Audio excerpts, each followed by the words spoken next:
नमस्कार, आप लोग का इस वीडियो चैनल में बहुत बहुत स्वागत है। आज के इस वीडियो में हम लोग ये रेस्पिरेटरी एक्सरसाइज़र के बारे में जानकारी प्राप्त करेंगे, शेयर करेंगे इसके बारे में जानकारी।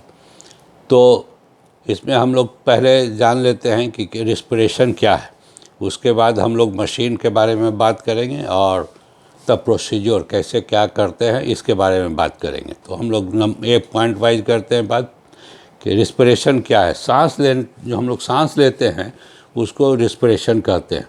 तो साधारणतः जो हम लोग सांस लेते हैं उसका दो पार्ट होता है। पहला पार्ट है सांस लेने का, इसको हम लोग इंस्पिरेशन कहते हैं, माने सांस अंदर जा रहा है, इंस्पिरेशन।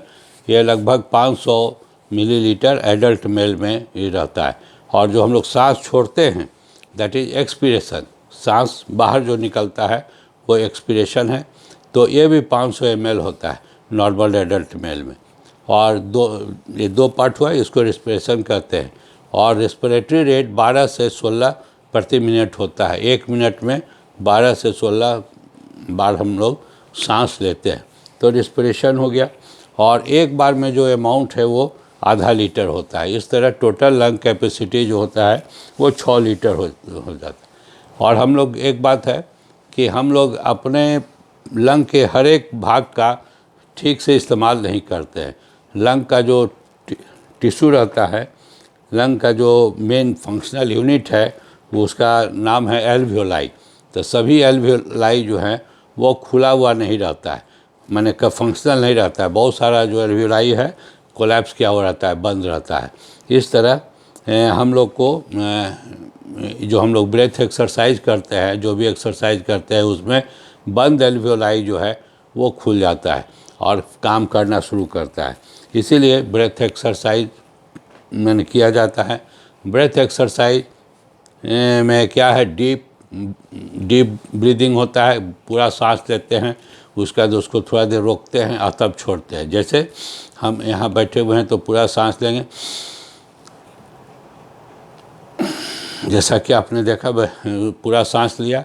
सांस लेने में इंस्पिरेशन में क्या होता है, छाती फैलता है और उसको थोड़ा देर रोकना है उस कंडीशन में, और तब ये हम लोग सांस छोड़ते हैं, जिसके कारण छाती सिकुड़ेगा। तो इस तरह हम लोग ब्रेथ एक्सरसाइज करते हैं। तो ब्रेथ एक्सरसाइज करने का बहुत सारा तरीका है, जिसमें बहुत सारा तरीका है, जिसमें है दौड़ना रहता है और ये फिजिकल जो एक्सर्शन है वो सबसे भी हमारा ये ब्रेथ जो है वो एक्सरसाइज होते रहता है। परंतु कोरोना काल में क्या हुआ कि हम लोग बाहर निकलना मना है, नहीं निकलते हैं बिना काम का। तो जैसे हम लोग टहलने जाते चाहे दौड़ते थे, उसमें रेस्पिरेटरी सिस्टम का एक्सरसाइज हो जाता था। परंतु इस केस में ये कोरोना काल में बाहर नहीं निकलने के कारण रेस्पिरेशन ब्रीदिंग एक्सरसाइज ठीक से नहीं हुआ, और जिसके कारण बहुत सारा जो है इन्फेक्शन होने का चांस हो गया। तो हम लोग इसको एक जो है ये रेस्पिरेटरी एक्सरसाइज़र जो है उसके द्वारा हम लोग ये रेस्पिरेशन का ब्रीदिंग का एक्सरसाइज करते हैं। बहुत तरह है, लेकिन हम लोग इसके बारे में ही आज बात करेंगे। तो इसमें जो मशीन आया रेस्पिरेटरी एक्सरसाइज़र जो है मशीन है, इसका दो भाग होता है। दो भाग हैं, जिसमें एक है आपका मेन जो है वो मेन मशीन जो हुआ मेन मशीन, और उसके साथ एक लगा हुआ ट्यूब आता है। इसके साथ लगा हुआ एक ट्यूब था जिसमें एक माउथ पीस लगा हुआ है। तो बहुत टेक्निक नहीं है इसमें, तो इसको सिर्फ सीधा ऐसे लगा देना है। ये इस मशीन में आप जैसा देख रहे हैं 3 ट्यूब है खड़ा, जिसमें एक में लाल, पीला और हरा 3 बल्ब है। तो 3 बल्ब में यहाँ देखिएगा कि 600 सीसी पर सेकेंड है, 900 सीसी पर सेकेंड और 1200 सीसी पर सेकेंड है। इसका मतलब ये हुआ कि अगर कोई व्यक्ति इसमें सांस लेगा इससे तो इंस्पायर करेगा। अगर 600 सीसी ही कर पाता है तो 1 सेकेंड, तो उसका लंग कैपेसिटी 600 सीसी हुआ। अगर 2 सेकेंड तक कर पाता है तो 1200 सीसी व 2 से गुना कर दें सेकेंड में। दूसरा है 900 सीसी। अगर वो कोई व्यक्ति 900 सीसी तक इसको उठाता है 1 सेकंड के लिए, तो इसको 900 सीसी हुआ लंग कैपेसिटी। 2 सेकंड के लिए तो 9 दूनी 1800। इसी तरह 1200 वाला जो है उसमें अगर कोई व्यक्ति जो है इसको 1200 सीसी का जो हरा वाला बल्ब है तो इसको उठाता है, यहाँ तक आ जाता है तो कितना सेकंड रखता है, 2 सेकंड रहेगा तो 2400, 3 सेकंड रहेगा तो 3600।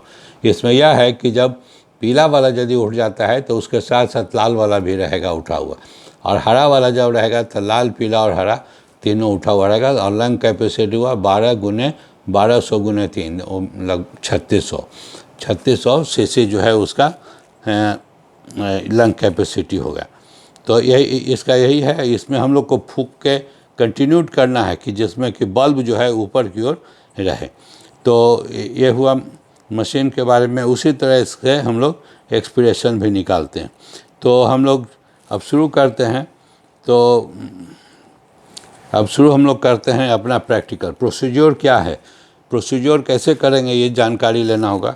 सबसे पहले हम लोग ये मशीन ले लिया और एक घड़ी हम लोग रखते हैं नज़दीक में। घड़ी के रूप में यदि रिस्ट वॉच है या और कोई घड़ी है, नहीं हो तो मोबाइल में जो घड़ी रहता है उसमें से हम लोग टाइमर लगा देते हैं। टाइमर स्टॉप वॉच जो है वो शुरू कर देते हैं। अगर आपके साथ कोई है, आपका सहयोगी है, तो वो स्टार्ट करेगा टाइम का। अगर नहीं है तो आप अपने से भी कर ले सकते हैं, वो कोई भारी बात नहीं है।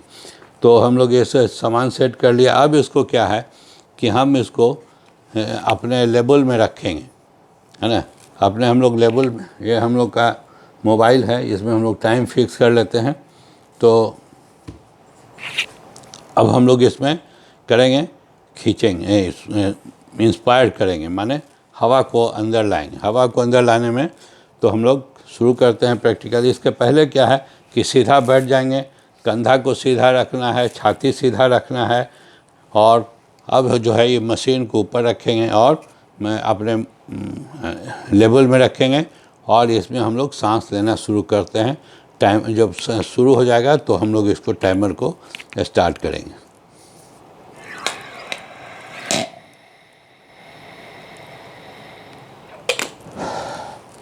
जब तो ये हमारा लगभग 4 सेकंड हुआ। 4 सेकंड 1200 जो था हरा वाला बल्ब जो है 4 सेकंड के लिए ऊपर था। इसका माने 1200 गुने 4 4800 सीसी मेरा ये हुआ, लंग का कैपेसिटी हुआ। और देखिए, आप देखें कि जैसे जब आदमी नहीं ले पाता है सांस तो ये अपने आप ये गिर जाएगा। ये हो गया। तो हमारा 4800 सीसी लंग कैपेसिटी है। किसी का अगर मान लीजिए कोई आदमी नहीं ले सकेगा, वहाँ 900 तक रहेगा, तो 9 जितना सेकंड रहेगा उतना से हम लोग गुना करके, मान लीजिए 3 सेकंड है तो 9 तिया 2700 रहेगा। तो अब हम इसको क्या करेंगे कि उलट देंगे। एक सेकंड फेज जो है, इंस्पिरेशन को हम लोग फर्स्ट फेज माने थे और सेकंड फेज था एक्सपिरेशन। तो एक्सपिरेशन नोट करने के लिए सेकंड फेज के लिए हम लोग इस मशीन को ही उलट देते हैं। और उसके बाद हम लोग क्या करेंगे, इसमें एक्सपिरेशन देंगे, माने हवा जो है फूकेंगे इसको। तो फूक के देखें क्या होता है।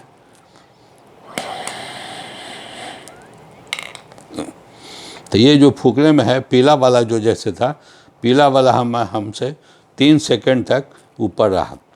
फिर से एक बार करके देखते हैं। 3 सेकंड तक रहा, हरा वाला नहीं हुआ, 3 सेकंड तक रहा है। इसका मतलब हुआ 900 है तो 900 गुने 3 2700 सीसी इसका हुआ। लेकिन लंग कैपेसिटी हम लोग इंस्पिरेशन से जानेंगे। और तो ये हो गया आपको कैसे हम लोग इसको करते हैं, समझ गए। कोई दिक्कत नहीं होगा इसमें करने में, बहुत ही इजी है।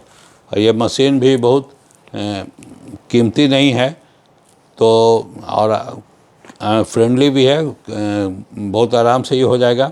अब इसमें कितनी बार करना है, दिन भर में 2 से 3 बार हम लोग को करना चाहिए, कम से कम 2 या 3 बार करना चाहिए। और हर बार 5 इंस्पिरेशन और 5 एक्सप्रेशन, मैंने पहला फेज 5 और दूसरा जो है वो 5-5 बार दोनों करिए। 3 दफ़े दिन भर में 3 बार करना है, तो 5-5 बार करना है दोनों का और 3 बार करना है। प्रिकॉशन क्या रखेंगे हम लोग सावधानी क्या बरतना है? सावधानी बरतने में सबसे पहला है कि ये जो है मशीन, इसमें हम लोग सांस खींचते हैं। सांस खींचने के कारण ये हवा इस ट्यूब में जो प्रेजेंट है और इसमें जो होगा वो चला आता है। तो कोरोना हम लोग जानते हैं कि ये सांस से फैलता है या और दूसरे टाइप का इन्फ्लुएंजा सांस से फैलता है, तो ये फैला सकता है। इसीलिए हमारा ये है कि हर आदमी के लिए ये मशीन जो है अलग होना चाहिए, पर्सनल होना चाहिए, जिससे कि क्रॉस इन्फेक्शन नहीं हो। दूसरी बात ये है कि ये ट्यूब हॉलो रहता है, ट्यूब है, खाली है, तो इसमें कोई वर्म ये सब जो है वो घुस जा सकता है, चाहे एयर जो है इन्फेक्टेड हो सकता है। इस कारण क्या करना है कि इसको हम लोग को बढ़िया से एक प्लास्टिक में लपेट के रखेंगे। तो प्लास्टिक में इसको लपेट के रखेंगे जिससे कि ये नहीं कुछ इसमें निकले। अच्छा, इसके बाद क्या करना है कि ये मुंह में लग जाता है, इसके कारण हो सकता है कि इन्फेक्शन हो। तो इसमें थोड़ा सा करने से पहले, एक्सरसाइज करने से पहले थोड़ा सा स्पिरिट से वॉश कर लें, कि स्पिरिट से पोंछ देने से भी काम चल जाएगा। और एक जो सबसे बड़ी बात है, कभी कभी बार बार करने से या तेज़ी से करने से क्या होता है कि कमज़ोरी ऐसा लगेगा या चक्कर आ जाए, सर हल्का ऐसा लगे, तो तुरंत रोक देना चाहिए। और रोकने के बाद हम लोग को थोड़ा देर रेस्ट करके फिर जब रेस्पिरेशन नॉर्मल हो जाए तब फिर हम लोग इसको कर सकते हैं। लेकिन अगर किसी व्यक्ति को ज़्यादा हाइपरटेंशन है या वो लॉन्ग स्टैंडिंग डायबिटीज़ है या किडनी का डिजीज़ है, उस कंडीशन में इसको करने से पहले थोड़ा सा प्रिकॉशन लेना पड़ेगा और किसी डॉक्टर से पूछ लेना पड़ेगा।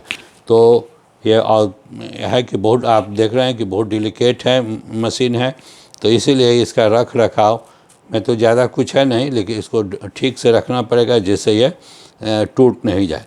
तो यही इसमें सावधानी बरतना है।